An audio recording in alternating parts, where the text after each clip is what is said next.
So the purpose is to increase our health. The purpose of this course, this program, is to increase our health, our knowledge of how to increase our health, how to increase our vitality, especially two capacities, we could say. Our vitality, and that comes into physical vitality and sexual vitality, as well as our mental clarity. And then, of course, the virtues that flow from being really clear and so on, which we'll get into, of compassion and wisdom and so on. Also, so cultivating our health, but also because of that, cultivating our longevity through this mystical substance called para ojas, which we'll talk about. We want longevity. Why? Because if we're spiritual practitioners, we really want to have a lot more time on the planet so we can get closer and closer to realizing and stabilizing our true nature, closer and closer to being enlightened before we die, to be a jivanamukta, which means a living, liberated being, right? So we want that, of course. And disease and debility is a pain in the neck. Basically, we've all been sick. We know what it's like.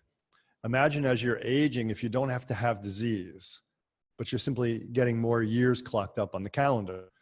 We see this in lives of really great yogins. They're very functional. They're not diseased up until the day they die, and they just let go, rather than going through depletion, decay, disease, and so forth. Now, if we do that, if we have to go that way with depletion, decay, and disease, it doesn't mean we messed up, you know. It just means that was the way the cookie crumbled for us in this lifetime. And Ayurveda can help us in that process as well. We have to heal into dying as well, not just living.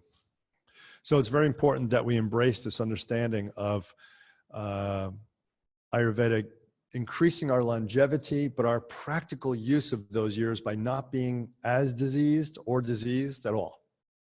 Because then we can continue to practice with vitality and a clear mind and really attain realization in this lifetime. Okay, and then so health is there. If you're not a spiritual practitioner and you just saw the advertisement somewhere for the course and you're on here, you're also, of course, welcome. And just to help out your health is enough. It's wonderful.